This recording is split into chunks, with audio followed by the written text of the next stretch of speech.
అదే RTV app వార్తల్ని క్షణాల్లో చదివే అవకాశం ఉంటుంది. ఒక న్యూస్ పేపర్, ఒక టెలివిజన్ ఛానల్ మీ చేతుల్లో ఎప్పుడూ ఉంటాయి. సిర్పూర్ కాగజ్ నగర్ కాంగ్రెస్ లో విభేదాలు ముదురై కాంగ్రెస్ పార్టీ తీరు మీద మాజీ ఎమ్మెల్యే కోనేరు కోనప్ప మండిపడుతున్నారు. కాంగ్రెస్ పార్టీ దొంగల కంపెనీ అంటూ మండిపడుతున్నారు. ఆయన 75 కోట్ల రూపాయలతో మంజూరు చేయించిన ఫ్లైఓవర్ ను క్యాన్సిల్ చేయడంపై అసంతృప్తిని వ్యక్తం చేస్తున్నారు. కోనేరు కోనప్ప నియోజకవర్గంలో కొత్త బిచ్చగాళ్లు తిరుగుతున్నారు, మీకు అంత సీన్ లేదంటూ వార్నింగ్ ఇచ్చారు. ఆయన నియోజకవర్గంలో కొత్త బిచ్చగాళ్లు తిరుగుతున్నారు, మీకంత సీన్ లేదంటూ వార్నింగ్ ఇచ్చారు. ఆయన గ్రామాల్లోకి వచ్చే నాయకులను గల్లా పట్టి నిలదీయాలంటూ పిలుపునిచ్చారు కోనేరు కోనప్ప. నేను ఎవరికి భయపడను, గతంలో టికెట్ ఇవ్వకుంటే ఇండిపెండెంట్గా పోటీ చేశా. అసెంబ్లీ ఎన్నికల్లో ఓటమి తర్వాత బీఆర్ఎస్ నుంచి కాంగ్రెస్లో చేరిన కోనేరు కోనప్ప స్టేట్మెంట్స్ ఇవి. ముఖ్యమంత్రిని కలిసి చాలాసార్లు ఫ్లైఓవర్ పూర్తి చేయాలంటూ చెప్పాను, కనీసం స్పందించలేదంటూ ఆగ్రహాన్ని వ్యక్తం చేస్తున్నారు. ఈ నేపథ్యంలో కోనేరు కోనప్ప కొన్ని కీలకమైన వ్యాఖ్యలు చేశారు. కాంగ్రెస్ పై కోనప్ప తిరుగుబాటు బావుటా ఎగరేశారా, తిరుగుబాటు జెండా ఎగరేశారా అంటే అవునైన మాట వినిపిస్తోంది. సిర్పూర్ కాగజ్ నగర్ కాంగ్రెస్ లో అక్కడ వర్గ విభేదాలు తారాస్థాయికి చేరుకున్నాయి. కాంగ్రెస్ పార్టీ తీరు మీద మాజీ ఎమ్మెల్యే కోనేరు కోనప్ప మండిపడుతున్నారు. కాంగ్రెస్ పార్టీ దొంగల కంపెనీ అంటూ మండిపడుతున్నారు. ఆయన 75 కోట్ల రూపాయలతో మంజూరు చేసిన ఫ్లైఓవర్ ను క్యాన్సిల్ చేయడంపై అసంతృప్తి వ్యక్తం చేస్తున్నారు. ఈ నేపథ్యంలో ఇంకా ఆయన ఏమన్నారు ఇప్పుడు చూద్దాం. మాకు పౌరుషం ఉన్నది, మాకు సత్తా ఉన్నది, మేము ప్రజల్లో ఉన్నాం. రేపు ఎన్నికలు వస్తే ఇండిపెండెంట్ అభ్యర్థిగా పోటీ చేస్తాం. మీ అందరి ఉంటాయని చెప్పి చెప్తా ఉన్నా. మీ అందరి ఆశీర్వాదం ఇస్తే ఇండిపెండెంట్ అభ్యర్థిగా పోటీ చేస్తాం. ఎందుకంటే మీరు ఏదైతే నాకు ఆశీర్వాదం ఇచ్చారో, నాకు దుర్గం లక్ష్మణ్జీ, యాదవ్జీ, గుండాపేటలో పోతే నాకు ఏదైతే ఆశీర్వాదం ఇచ్చిందో ఆ ఆశీర్వాదాన్ని ఇప్పుడు చెప్తున్నా. 2004 సంవత్సరం తిరిగినప్పుడు నాకు కాంగ్రెస్ పార్టీ టికెట్ ఇవ్వలేదు, కానీ ఆనాడు నాకేం చెప్పిందో, కాగా నువ్వు పోటీ చేయి, మేమంతా మేము వెనుక ఉన్నామంటే ఇండిపెండెంట్ గా మనం తయారైన రోజున తెల్లగుడ్డ పట్టుకొని ఇండిపెండెంట్ గా తయారైతే రాత్రి 12 గంటల రాత్రి పిలిచి ఈ కాంగ్రెస్ పార్టీ మన బీఫామ్ ఇచ్చింది. ఇంత దొంగ కంపెనీ ఇది. శాతగాని దద్దమ్మలకు ఓటేస్తే మురిగేది మీరే బిడ్డ అని చెప్పిన ఇలా ఎవరు కనపడతా ఉన్నాడు. ఈయనకి ఢిల్లీలో పోయాడు, రూమ్ ఇయ్యాలి కదా, నిన్న వేసుకుంటా చెప్తా ఉన్నాడు. అంటే మా ఇజ్జత్తుని మొన్న అసెంబ్లీలో తీసినాం, మమ్మల్ని మహారాష్ట్రలో కలుపుమని చెప్పి. మళ్ళప్పుడు నేను ఢిల్లీ మా ఇజ్జత్ మొత్తం దేశంతో తీసుకుంటాను మనం ఓటేసినాం. మిత్రులారా, నేను ఒక మాట చెప్తా ఉన్నా. 51 బ్రిడ్జ్ కల్పించిన 51 బ్రిడ్జిలు కల్పించిన నా 15 ఏళ్ళ వీళ్ళందరూ కోనప్ప ఏం చేసిండని చెప్పి అంటారు. 51 బ్రిడ్జిలు ఇలా తాడి చెట్టు వదిలే బ్రిడ్జి వర్షాకాలం వచ్చిందంటే 2 నెలల 3 నెలల ఇంకా కౌటాల నుంచి సిర్పూర్ పోయిన తొవ్వలు లేకుండే, కానీ ఇవాళ తాడి చెట్టు వదిలే బ్రిడ్జి కట్టించిన ఇలా తాటిపేట నుంచి ఇలా పార్టీకి వెళ్తానికి 2 బ్రిడ్జిలు కట్టించిన. ఈ రకంగా తీసుకుంటే డబ్బాగడ బ్రిడ్జి కట్టించిన, మొత్తం 51 బ్రిడ్జిలు కట్టిన, 300 కిలోమీటర్లు డబల్ రోడ్లు చేసిన చెప్పులు మీరందరూ కూడా. నేను ఎవరి కోసం చేసిన, ఇలా మీకోసం చేసిన. ఇలా ఈ బ్రిడ్జి నిర్మాణం అయితే ఈ ప్రాంతం అంతా కౌటాల కనుక బంగారం డెవలప్ అవుతుంది. మీ పిల్లలకి ఉపాధి దొరుకుతుంది, మీ భూములకు ధరలు పెరుగుతాయి, మీరు పండిన పంటలు మహారాష్ట్ర పోవచ్చు, మన చుట్టాల ఇళ్ళకి పెళ్లిళ్ళకి మహారాష్ట్ర పోవచ్చు అని 75 కోట్ల రూపాయలు డబ్బు తీసుకొస్తే ఇది క్యాన్సిల్ చేస్తారా? ఇలా మొదటి దగ్గర నుంచి వైజాగ్ పోతానికి 700 మంది రైతులకు భూములకు తవ్వాలి. నేను 3 కోట్ల రూపాయల డబ్బులు తెచ్చిన.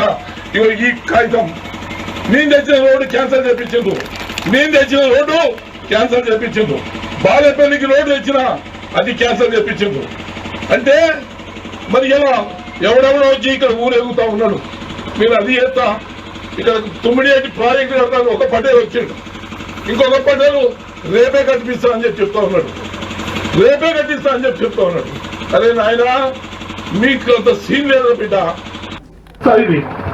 ఇది చదువుకున్న పిల్లలకి ఇస్తా. ఏ డేట్ నాడు పోయి ముఖ్యమంత్రి దరఖాస్తు ఇచ్చిన అది పట్టించుకోలే. మళ్ళీ పోయి అదే ముఖ్యమంత్రిగా మళ్ళీ రెండోసారి పోయి 21/11/22 తారీఖు నాడు మళ్ళీ నాకు బ్రిడ్జ్ కావాలని చెప్పి డిమాండ్ చేసిన. ఈ రకంగా 13 సార్లు అడిగినాక నాకు బ్రిడ్జి మంజూరయ్యి డబ్బులు వచ్చిన తర్వాత టెండర్ అయిన తర్వాత పని స్టార్ట్ అయిన తర్వాత దీన్ని రద్దు చేసిండ్రు. ఈ బ్రిడ్జి మాకు కావాలి, వీటిని గుండెపేట మధ్యలో ఈ బ్రిడ్జి కట్టాలి అని చెప్పి మీ అందరు డిమాండ్ కానీ మీ అందరు మరొకసారి చేతిలో ఇస్తాను. నాకేమీ ఎకరం భూమి లేదు, నేనేం ప్లాట్ల దండ చేస్తలేను, నేనేం ఆశపడతలేను. కానీ ఒక 5 ఎకరాల భూమి ఉన్న రైతు కోటించిన రైతు అని చెప్పి నేను ఆశపడతా ఉన్నా. మీ ఆస్తి విలువ పెరుగుతుంది, మీ ఆస్తి విలువ పెరుగుతుంది అని చెప్పి నేను మనవి చేస్తా ఉన్నా. ఈ బ్రిడ్జి నిర్మాణం కనుక పూర్తయితే కొన్ని వందల మందికి జీవితాలు బాగుపడతాయి, మీ భూముల విలువలు పెరుగుతాయి. ఇవాళ మనం ఏదైతే ఇక్కడ కూర్చొని మాట్లాడుతున్నామో ఈ భూమి ₹1,00,00,000 అమ్మకపోతే నా పేరు కోనప్ప కాదని చెప్పి మనం చేస్తాం. మీకు నష్టపోతారు. ఈ దొంగల మీద నిలదీయాలా. ఇవాళ ఎవరెవరైతే ఊళ్ళలోకి వచ్చి 5 లక్షల సిమెంట్ రోడ్డు ఇస్తాం, 3 లక్షల మట్టి పోతాం అని చెప్పి మాట్లాడుతూ ఉన్నారో, ఈ 5 లక్షల సిమెంట్ రోడ్లు మట్టి రోడ్లు ఎవరైనా పోతాడు, అది నడుస్తూనే ఉంటుంది. కానీ మా 75 కోట్ల రూపాయల బ్రిడ్జి ఇది కావాలని చెప్పి ఇక్కడ మా తమ్ముళ్ళందరినీ కూడా నేను మళ్ళీ కొంచెం మనం చేస్తా ఉన్నా. మీరు డిమాండ్ చేయాలి ఈ ప్రాంతంలో. అట్లనే సానుగాం లిఫ్ట్, ఎందుకంటే అక్కడ మీద రైట్. అది కోనేరు కోనప్ప చేసిన వ్యాఖ్యలు, మరి ముఖ్యంగా ఆయన తిరుగుబాటు బావుట ఎగరవైపోతున్న అంశానికి సంబంధించి మాత్రం చర్చ జోరందుకుంటోంది. ఈ నేపథ్యంలో ఎటువంటి డెవలప్మెంట్ చోటు చేసుకుంటే తెలుసుకునే ప్రయత్నం చేద్దాం. మా ప్రతినిధి రవి అప్డేట్స్ అందించేందుకు సిద్ధంగా ఉన్నారు. రవి, ఇప్పుడు కోనేరు కోనప్ప కాంగ్రెస్ కి గుడ్ బై చెప్పబోతున్నారా? ఏం జరుగుతోంది? మరి ముఖ్యంగా ఒకవేళ చెబితే కనుక ఎటువంటి డైరెక్షన్స్ లో ఉన్నారు ఆయన ఇప్పుడు? ఎస్ సచిన్, ప్రధానంగా కోనేరు కోనప్ప ఒక కమిట్మెంట్ ఉండే లీడరు. ఆ కాన్స్టిట్యున్సీలో చాలా కాలంగా సుదీర్ఘంగా పనిచేసిన వ్యక్తి అని చెప్పుకోవచ్చు. ముఖ్యంగా 3 సార్ల ఎమ్మెల్యేగా చేసిన వ్యక్తి, సీనియర్ నాయకుడని చెప్పక తప్పదు. ఆయన నేరుగా ఒక రకంగా ముఖ్య కార్యకర్తల సమావేశంలో కొన్ని ప్రధానమైన అంశాలు ముఖ్య కార్యకర్తలతో చెప్పే ప్రయత్నం చేశారు. కార్యకర్తలతో చెప్పే ప్రయత్నం చేస్తూనే ఆ ఒక రకంగా ప్రభుత్వానికి, ఇప్పుడున్న ప్రభుత్వానికి, కాంగ్రెస్ పార్టీకి అల్టిమేటం జారీ చేసే ప్రయత్నం చేశారు. నాకు టికెట్లతో సంబంధం లేదు, నాకు మీరు ఆశీర్వదిస్తే నేను ఇండిపెండెంట్గానైనా పోటీ చేస్తానని చెప్పిన పరిస్థితి. అయితే సచిన్, ప్రధానంగా తను చేసిన వ్యాఖ్యలు జిల్లాలో, ఉమ్మడి ఆదిలాబాద్ జిల్లాలో దుమారం రేపుతున్న పరిస్థితి కనబడుతుంది. చాలా కాలంగా కోనేరు కోనప్ప అసహనం వ్యక్తం చేస్తున్న పరిస్థితి, ప్రధానంగా కాంగ్రెస్ పార్టీలో చేరిన తర్వాత సైలెంట్ అయిపోయిన పరిస్థితి కనబడుతుంది. ఎక్కడ పబ్లిక్ మీటింగ్లో కావచ్చు, మీటింగ్స్లో కావచ్చు, ఎక్కడ పాల్గొనట్లేదు. ఎప్పుడైతే ఎంపీ ఎలక్షన్ అనంతరం తనకు ముఖ్యమైన మిత్రులతో ఒకే ఒక విషయం చెప్పే ప్రయత్నం చేస్తున్నారు. కాంగ్రెస్ పార్టీ తనను వాడుకొని వదిలిపెట్టింది, ఎలక్షన్ ఉన్నది కాబట్టి తన వెంట తిరిగారు. తర్వాత కనీసం పిలిచే ప్రయత్నం కూడా చేయట్లేదు. స్థానిక ప్రెసిడెంట్ నుంచి మొదలుకొని హైదరాబాద్ వరకు, జిల్లా ఇన్ఛార్జ్ వరకు తనను పట్టించుకోవట్లేదని ఒక రకంగా కొంత తన దగ్గర వ్యక్తుల దగ్గర చెప్పే ప్రయత్నం చేశారు. అయితే నిన్నటి మీటింగ్ లో ఎవరిని కూడా ఆహ్వానించలేదు. ముఖ్యంగా మీడియానైతే అసలే పిలువకుండా కొన్ని ప్రధానమైన అంశాలు చెప్పే ప్రయత్నం చేశారు. నేను గతంలో కూడా పిలవకుండా అంటే కనుక ఆయన అంతర్గతంగా ఇంకా తర్జన భర్జన పడుతున్నారు అనుకోవాలా? ఎందుకంటే అటువంటి క్వశ్చన్స్ ఉన్న నేపథ్యంలోనే ఒకసారి ఆలోచించుకోవడం, లేకపోతే చిన్నగా తిరుగుబాటు బావుట ఎగరవేయడము, ఆ తర్వాత దీనికి సంబంధించి డైరెక్ట్గా పార్టీ నుంచి బయటకు వచ్చిన ఇటువంటి సూచనలుగా ఇన్ఫాక్ట్ అటువంటి సిగ్నల్స్ మనకు కనిపిస్తూ ఉంటాయి. సో ఇప్పుడు అటువంటి వ్యూలో ఉన్నారనుకోవాలా కోనేరు కోనప్ప? ఎస్ సచిన్, ప్రధానంగా 3 గ్రూపులుగా కాంగ్రెస్ పార్టీ కాగజ్నగర్లో విడిపోయిందని చెప్పవచ్చు.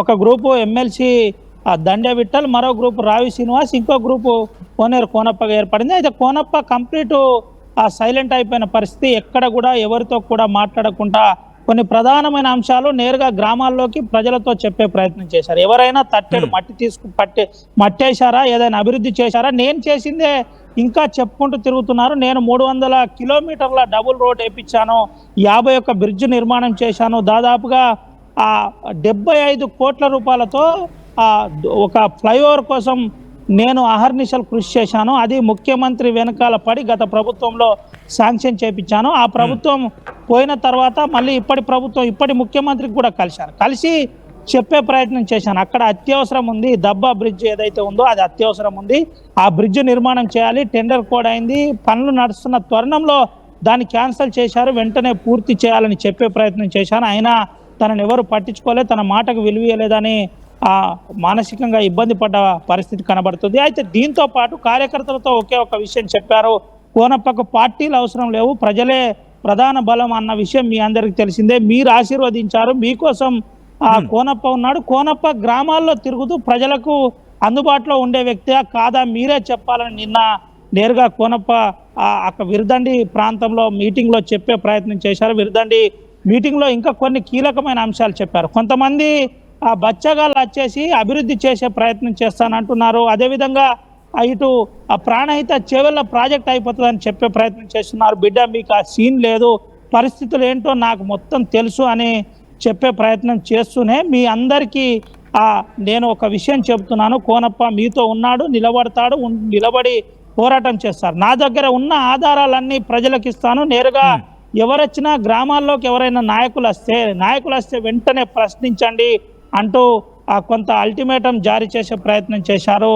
చదువుకున్న విద్యార్థులకు అందరికీ నా దగ్గర ఉన్న ఆధారాలు ఇస్తాను, నేను ఏ గ్రామాలకు రోడ్ నిర్మాణం చేశాను, ఏ గ్రామాలకు శాంక్షన్ ఇప్పించాను, ఎందుకు అవి క్యాన్సిల్ చేయవలసి వచ్చింది, ప్రభుత్వం ఎందుకు పట్టించుకోవట్లేదు అంటూ అల్టిమేటం చెప్పే ప్రయత్నం చేశారు. దీంతో పాటు ఒక ప్రధానమైన తన నోటి నుండి ఒక వర్డ్ వచ్చింది, ఏదైతే కాంగ్రెస్ పార్టీ ఉందో అది దొంగల పార్టీ అంటూ నేరుగా చెప్పే ప్రయత్నం మీటింగ్ లో జరిగింది. చెబుతూనే ఒక విషయం అయితే తన తర్జన భర్జన పడుతున్నట్టు ప్రధానంగా మనకి ఈ వీడియో చూస్తే తెలుస్తుంది. ప్రధానంగా తన పార్టీ నుండి వెళ్ళిపోవడానికి ఆల్మోస్ట్ ఆల్ డిసైడ్ అయినట్టు కనబడుతుంది. తిరిగి వెళ్ళే అవకాశం కనిపిస్తోందా? అటువంటి చర్చ జరుగుతోందా, లేకపోతే మళ్ళీ ఇండిపెండెంట్ గా పోటీ చేసే ఆలోచనకి సంబంధించిన చేయడం జరుగుతోందా, లేకపోతే ఎటువంటి డైరెక్షన్ ఉన్నారనుకోవాలి ఆయన? సచిన్, ప్రధానంగా తెలంగాణ యాజిటేషన్ లో, తెలంగాణ ఉద్యమంలోనే కోనేరు కోనప్పకు మంచి ఆ ప్రాంతంలో పట్టున్న నాయకుడు.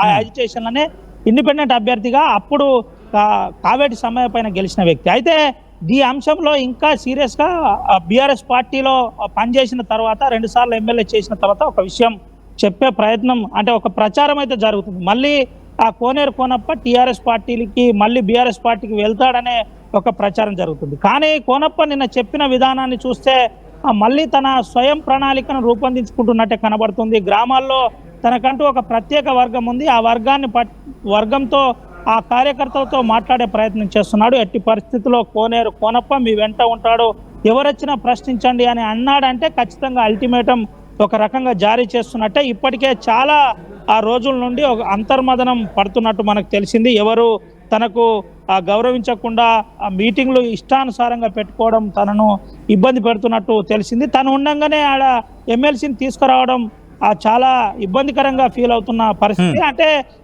కేసీఆర్ మీద కోపంతో తన పార్టీ మారలేదని గతంలోనే చెప్పాడు. ఎక్కడైతే యథార్థం జరిగిందో ప్రవీణ్ కుమార్ కు తనకి ఇద్దరి మధ్య తనే ఓడగొట్టాడు కాబట్టి నేను పార్టీలో నుంచి వెళ్ళాను అని చెప్పే ప్రయత్నంలో భాగంగానే ఇటు బీఆర్ఎస్ లో కూడా చేరతాడేమో అనే ఒక ప్రచారం జరుగుతుందే తప్ప, కానీ చాలా స్పష్టంగా ఒక విషయం అయితే చెబుతున్నారు, దొంగల పార్టీ ఉంది, జాగ్రత్త, మీరెవరు కూడా ఒక విషయం గుర్తుపెట్టుకోవాలి, కోనప్పకు పార్టీలు ముఖ్యం కాదు, పార్టీలతో సంబంధం లేదు, పార్టీలు లేకుండానే తన ప్రజల్లో ఉంటాను, మళ్ళీ ఎమ్మెల్యేను అవుతాను అనే మాట అయితే చెప్పే ప్రయత్నం జరిగింది.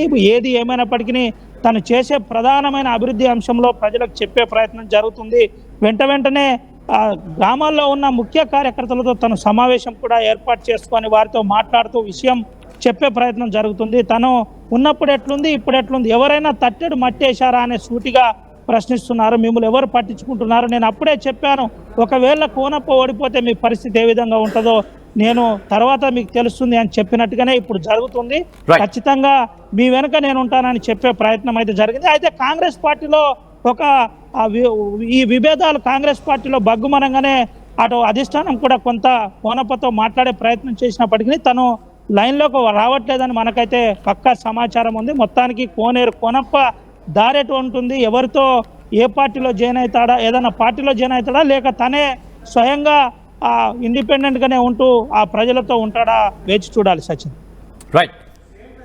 రైట్ రవి, మొత్తంగా అయితే మాత్రం సిర్పూర్ కాగజ్ నగర్ కాంగ్రెస్ లో వర్గ విభేదాలు ముదిరాయా అంటే ఉన్న మాట వినిపిస్తోంది. కాంగ్రెస్ పార్టీ తీరు మీద మాజీ ఎమ్మెల్యే కోనేరు కోనప్ప మండిపడుతున్నారు. కాంగ్రెస్ పార్టీ దొంగల కంపెనీ అంటూ మండిపడుతున్నారు. ఆయన 75 కోట్ల రూపాయలతో మంజూరు చేయించిన ఫ్లైఓవర్ను క్యాన్సిల్ చేయడంపై అసంతృప్తిని వ్యక్తం చేస్తున్నారు. నియోజకవర్గంలో కొత్త బిచ్చగాళ్లు తిరుగుతున్నారంటూ ఆయన సంచలన వ్యాఖ్యలు చేస్తున్నారు. మీకంత సీన్ లేదంటూ వార్నింగ్ ఇస్తున్నారు. గ్రామాల్లోకి వచ్చే నాయకులను గల్లా పట్టి నిలదీయాలంటూ కూడా పిలుపునిచ్చారు ఆయన. తానెవరికి భయపడినట్టు చెప్పుకొచ్చారు కోనేరు కోనప్ప. గతంలో టికెట్ ఇవ్వకుంటే ఇండిపెండెంట్ గా పోటీ చేశానంటూ చెప్పారు ఆయన.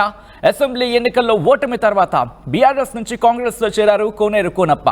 ముఖ్యమంత్రిని కలిసి చాలాసార్లు ఫ్లైఓవర్ పూర్తి చేయాలని చెప్పాను, కనీసం స్పందించలేదంటూ కూడా ఆయన ఆగ్రహాన్ని వ్యక్తం చేస్తున్నారు. ఈ నేపథ్యంలో ఇటు కాంగ్రెస్ కి గుడ్ బై చెప్పబోతున్నారంటూ కూడా ఒక చర్చ జరుగుతోంది. బీఆర్ఎస్ లో తిరిగి చేరే అవకాశం ఉందంటూ కూడా మరొక చర్చ జరుగుతోంది. ఒకవేళ ఏదీ కాని పక్షంలో స్వతంత్ర అభ్యర్థిగా అయినా నెక్స్ట్ టైం పోటీలోకి దిగుతానని ఒక ఆలోచనకు సంబంధించి ఆయన తన అనుచరులతో వ్యక్తం చేసినట్టుగా తెలుస్తోంది. ఈ నేపథ్యంలో ఏం జరగచ్చనేది ఆసక్తికరంగా మారింది. మరిన్ని వీడియోస్ కోసం ఛానల్ ని సబ్స్క్రైబ్ చేయండి. లేటెస్ట్ అప్డేట్స్ కోసం వాట్సాప్ ఛానల్ ని ఫాలో చేయండి. అండ్ లింక్ డిస్క్రిప్షన్ లో ఉంది.